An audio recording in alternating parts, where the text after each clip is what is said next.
Good evening, everyone. Welcome to the show. I'm Michael Kazilny, and thank you very much for the pleasure of your company once again.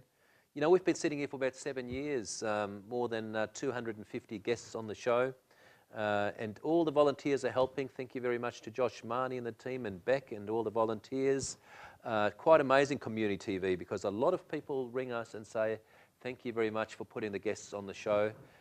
You know, and if we can just help one or two people, to give them thoughts to put a big smile on their face, and that's all we're trying to achieve here, you know, that tough times never last, but tough people do. And there's a lot of people around Australia and all over the world suffering from mental health issues, divorce, separation, bankruptcy. A lot of people suicide every year, God bless them. $20 billion in the US, I read recently when I came back from New York, is being spent in the US alone, $20 billion on antidepressants. Isn't that amazing? And that's rising by 22%. So it's quite amazing. On tonight's show, a lovely man, Chris Tough. Isn't that amazing? Tough times never last, Chris. Chris, thanks for coming on. And yeah, it's just to talk about life, you know, because you're an excellent and first-class professional. But yeah, we went to court the other day, ladies and gents, and it's just amazing. Chris, you know, happy life. He's got a lovely wife, beautiful daughter. But he went off the rails there for a while. And when I spoke to him in conference, he said, I was feeling pretty down, Michael. I was suffering from anxiety. Yeah, it's amazing how we can go through life and all of a sudden, oof. Yeah, it is. It was just, it was unfortunately fueled by a sort of alcohol. I found that I wasn't admitting that, unfortunately, I was drinking more and more, and then, you know, on occasions I'd, you know, go out and, you know, let's have a drink, and then another and another, and I think that basically was the start of a bit of a slippery slope that crept up on me, and I sort of didn't really realise it was really existing as a problem, so to speak. And thank you for sharing, and that's right, you know, you're certainly not an alcoholic or a drug addict, or, you know, you're not suicidal, but, you know, something simple as that. And Australia is a real drinking culture, you know. I always wonder, all these public holidays, you know, I always get all these emails and texts, there's a barbecue here, a barbecue there. In the mornings, I'm at court, and every second or third person's got a hangover. And, you know, life is complex anyway. We get about 60,000 thoughts going through our minds, folks, and that's why we need to calm our minds. But when you drink all the time or put drugs into that body, the mind gets even more disturbed, and that causes depression, anxiety, and a whole host of other things, doesn't it? Yeah, very much so. And as you said, I think it's the culture as well, exactly, the barbecues, you know. My group of friends were, you know, we'd organised every, you know, a couple of months we'd play Texas Hold'em poker, of course, which meant, you know, going out, you know, and staying the night, and of course drinking more than you should. And just that sort of, obviously it's all very good in moderation and all good fun, but I then felt, which is fine, but I guess my problems start to become when I was drinking more regularly, and then it became daily. As a result of the dependence that my body was getting to it, and sort of, you know. And you know, folks, I think every negative has a positive. You know, every situation in life has a good news story and a bad news story. When Chris first rang me, he said, oh, I've got these traffic offences. He didn't quite realise that he could have been locked up for a period of time. He had, he got intoxicated one night and drove, and the police report said he was very inebriated, you know. And then after that, he didn't appreciate the consequences. He drove without a licence, and even that can carry up to 4 months imprisonment. So it could have snowballed, but the best thing that happened, he faced the consequences. He was authentic and truthful, and he said, hey, there might be a problem. I'm going to fix it. And so many people play the blame game, don't they, Chris? Oh, without a doubt, yeah. It's, you know, oh, let's just blame it on, you know, this, that, and the other. Whereas, as you said, realise it's that wake-up call that I got when all of a sudden, hold on, yeah, what you're actually doing is, you know, oh, I'll just nip to the shop. You know, I've had a couple too many. I should be okay. No, you know, you've got to realise that, you know, you actually, even though you think, yeah, I can drive really well, or et cetera, no, your reactions are slowed down, and it's just a myriad of things, and, you know, it's just, I think. It's that understanding, as you said, you know, and basically you can just get to a point where the law has intervened, and it's for a good reason. And as a result, obviously, I'm sure we'll discuss later, but I'm now alcohol-free. Isn't it amazing? And you know, and quite often I say to myself that everything in our lives, folks, happens for our very maximum benefit. You know, we might think it's terrible at this, but everything that happens in our lives happens for our very maximum benefits. If we can sort of have that in the back of our minds. Can you imagine, like, even this negative he went through, after the court case, he had a good magistrate, he felt a lot lighter, he certainly lost his licence and got punished, but, you know, just that change in attitude might give him another 15 years of life. If he wouldn't have changed, maybe his liver would have been gone, you know. So, yes, he took responsibility, which is very important, isn't it? Very much so, You know? yeah, it was. It was a huge wake-up call, and it wasn't obviously just, you know, the driving thing, etc. It was the whole impact that my drinking, I found, has had on specifically my my everything, my health, the way I felt, my outlook on life, of course, which then affected my marriage, you know, the family. Everyone was noticing it, but of course, a little bit afraid, certain, especially friends, etc., to tell you, you know, you're an alcoholic or you drink too much. It's a bit still, unfortunately, in this life, I think it's a little bit still taboo. And I wished that, you know, obviously, maybe certain people could have taken me one side, slapped me and said, you've got a problem. Because there's so much denial, you know. So And Chris, did you just decide one day, it's the devil's curse, I'll just give it away, or you just have a few wines now, or? look, many factors, predominantly, obviously, my relationship with my wife, which had really suffered purely because I wasn't myself. I was getting angry easily. I was, you know, just the priority when I was addicted to alcohol, which I definitely was without a question, is I was putting that first, everything else secondary. And that then just had a knock-on effect of just disastrous consequences where, understandably, my wife said, hold on, I'm not hanging, why should I be married to someone that's married to a bottle? And I just thought, nah, this has to change, this has to stop. And then basically, I thought, no, one day, this is it, enough's enough. This is just, not happening. What's the advantage against the disadvantage of drinking? Well, you know, the advantage is 100% disadvantage. You know what I mean? It's just like there's no positive for drinking. Yeah. So I thought the first thing I'd do was, you know, thanks to Dr. Phil, very good. Acknowledge your problem. That's what Dr. Phil always says. Love him or hate him, you know, you don't change what you don't acknowledge. And I thought, well, that's very true. You've got to acknowledge it instead of hiding. I'll just have another drink. What's that? Won't hurt, will it? Only one, which led to another 10 or 12. Good. Thanks for sharing, Chris. And isn't it amazing, folks, that they don't teach us this at school? We learn all this stuff at school, but perhaps we should learn about addictions, anxiety, depression, you know, how to find the right soulmate. But that's maybe something they'll teach in the future. We'll be back very shortly with Chris Tough on the couch.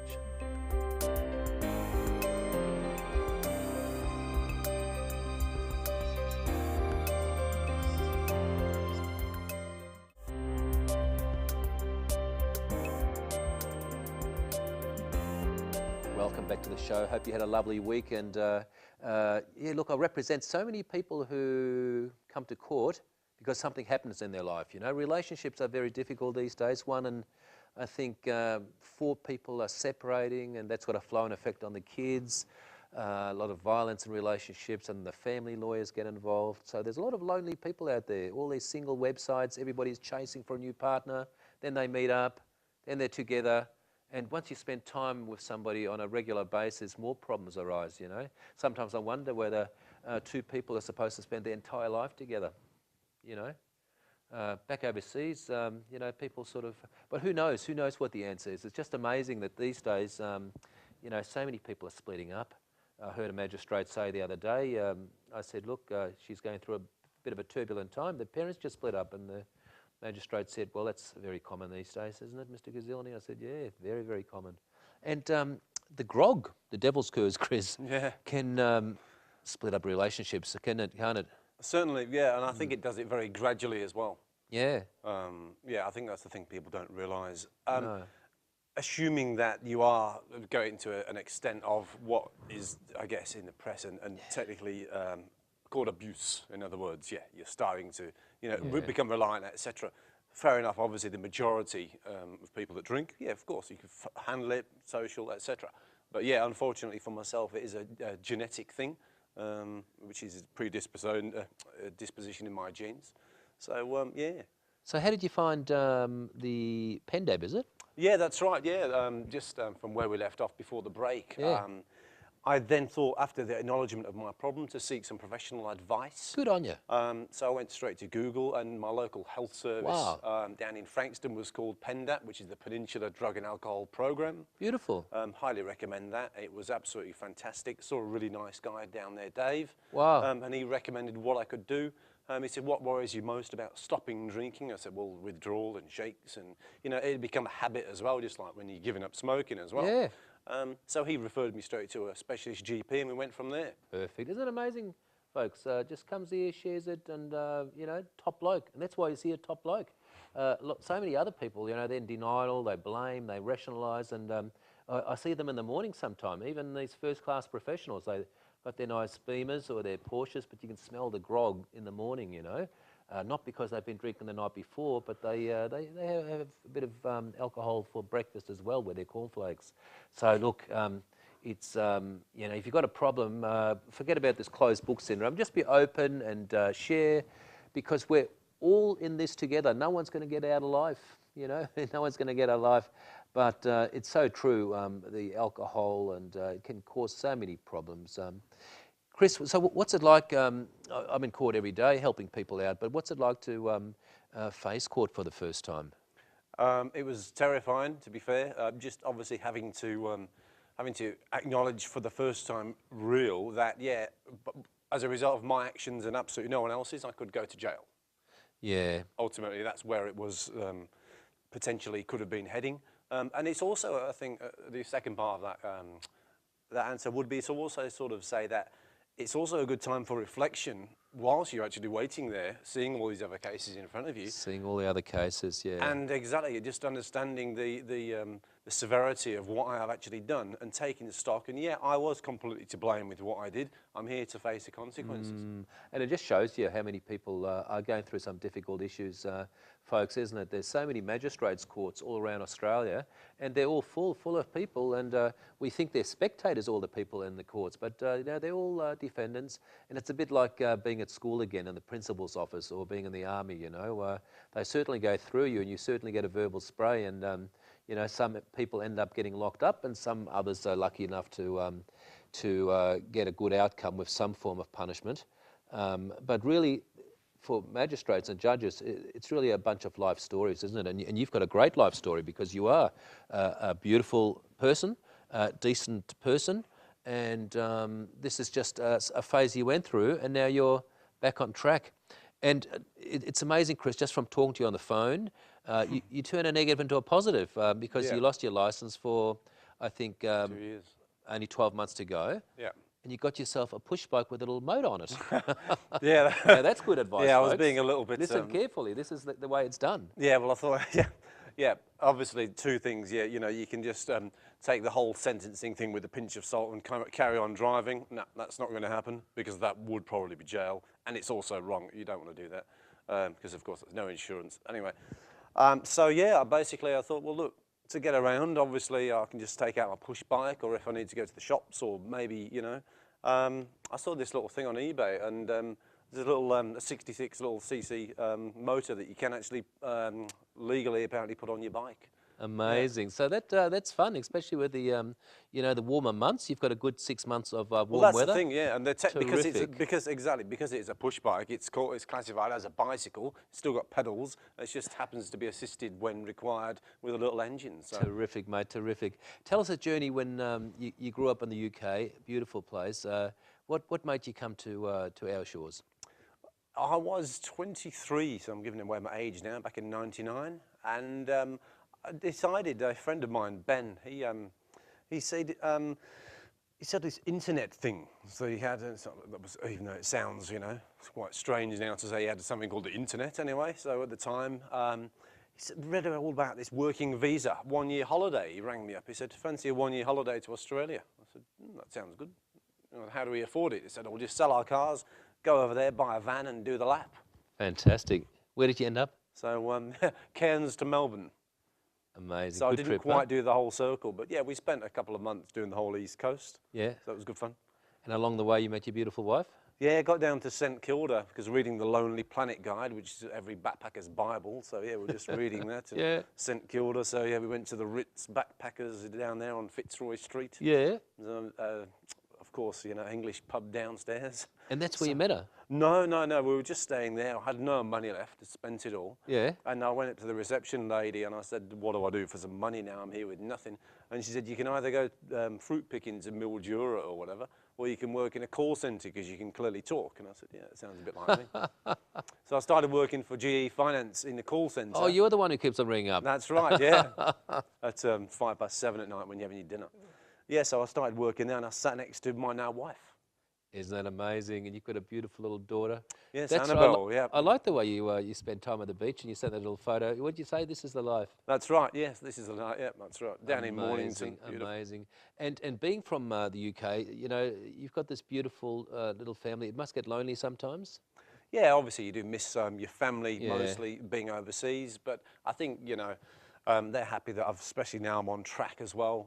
Life is going really, really well now.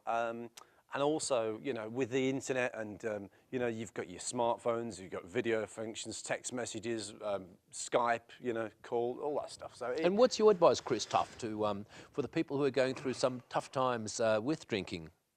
I'd say, number one, ask yourself, and don't ask anyone else, ask yourself deep down, are you hiding it?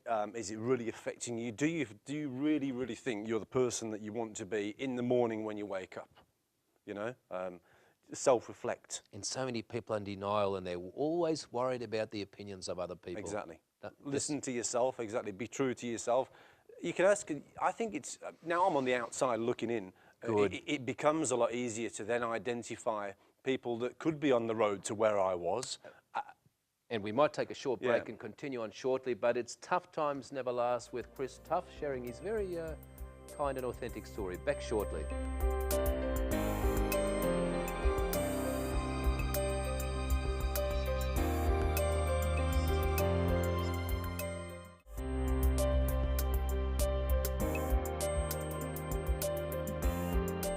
Welcome back to the show. I'm Michael Gazzilini. Chris Tuff was just kind enough to share his court experience at Frankston Magistrates Court, where he appeared last week for drinking and driving and refusing a breath test, and driving whilst disqualified. And he said, look, it was a really a big wake-up call, and he's now back on track, and he's got himself a little moped, and he's taken some action against it.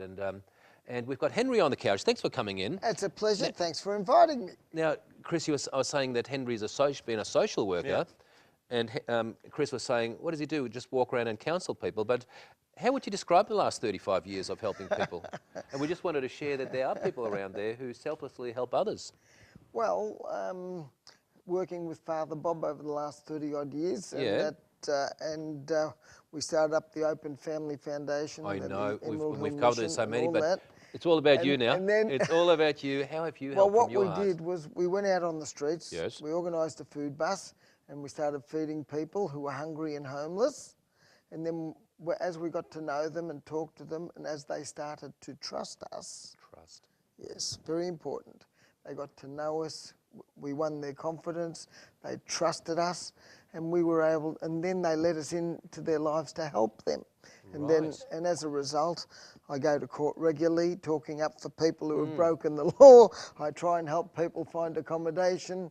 Not always the best places, because sometimes the only places we can find that we can afford are the cheapest places in rooming houses. Henry, what I was going to ask you, you've been dealing with the sort of tough offenders, the people with serious drug and alcohol problems. Yes. The reason Chris came on the show, he's not part of that group, you know. He's one of the many Australians who can sort of go off the rails because of pressures of life. And are there many people in his situation? There are. I was in court all day yesterday at the Melbourne Magistrates Court, and the very same fact of life. The person was driving their car because they'd had a few drinks and they were just off their head, but they didn't mean to be a danger. Luckily, they got picked up and were soon off the road. Yeah, terrific. But I mean, the thing is, they don't mean to do the wrong thing. No. It just happens because naturally, if you give in to your vices, we can call it, or greed, or whatever you want to call it, you know, we've got a wonderful body, a wonderful mind. We're in a fantastic, marvellous invention.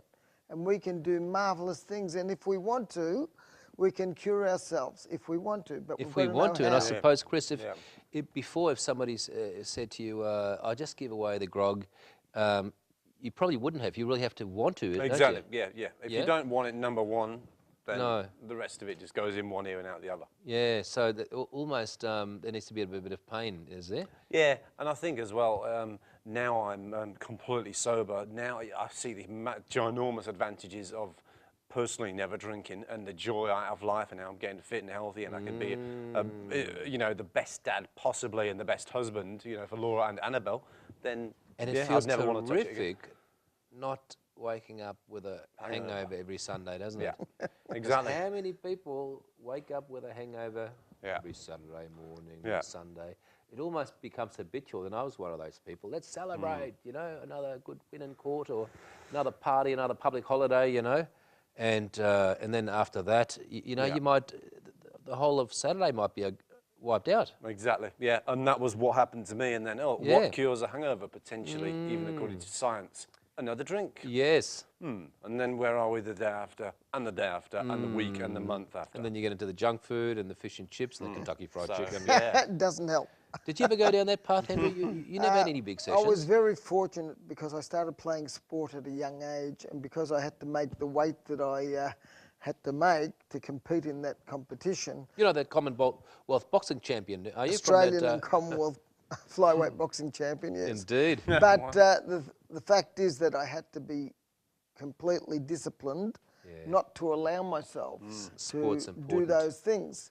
So as a result of that, I've been able to discipline my life a lot better, although I've got into trouble folks, in other ways. It's true. I went to the Hall of Fame, the induction when Henry got inducted into the Hall of Fame for boxing. That was a very special night. It was. And discipline's important. And Well, we need discipline in life, full stop, so that we can be lucky enough to pull ourselves out of the rut if we drink too much, or whether it's being greedy and instead of going to rob someone or rob a bank, we work harder for our money and save. But I mean, look, there are lots of opportunities for us all in life, and we've got to keep trying. And it's good and think how positive. Chris just came along and caught a taxi here and just shares his problems. That's good, isn't it? It's wonderful. What do you say to people who they close book? They're just you know, they think, oh, you know, we know we've got to seem really good and perfect to everybody, but we've got this drinking problem or this Well- depression or this drug problem. What do you say to those sort of people? I would say be honest with yourself, open up, because there's help available, and your friends will help you too, your family, if only they know that you're struggling. Yes. Yeah, Yes. definitely. I think that's And what's your advice, Chris? Well, yeah, I think the latter point of that is spot on. If they know you're struggling, it's very, very, very easy to hide. Really, definitely. I mean, a lot of people, even watching this now, will be discovering what I hid. You know, because you don't walk in. You know, oh, hello, by the way, I've got an alcoholic gene in my family, and I'm drinking all the time. You know, it's quite easy, I found, to hide. And as you said, once that's acknowledged, and yeah, it's a lot easier. To be fair, it was hard, but it's also And if Henry and I now Don't be say, scared to ask for help. yeah. if Henry and I say, look, let's get down to Goldfingers. We know Ray down there. He's going to put on a few slabs of beer, and there's some really great-looking women down there. Would you come down and have a few beers with us? I wouldn't go. I would.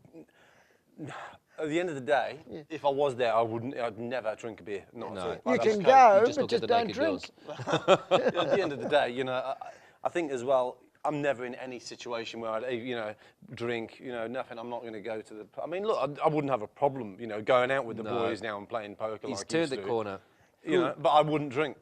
Thank you very much, General. It's been really good sharing, and I think, viewers, it's been great. Thank you very Thank you. much, Cheers. Chris. Henry Nissen, It's thank you very always a much once pleasure. again. Always a a pleasure. And, Good luck. Thank you. thank you very much, viewers. Thank you very much. Have a fantastic week. Make sure to spread a bit of sunshine this week, and love and best wishes until next week. Good night.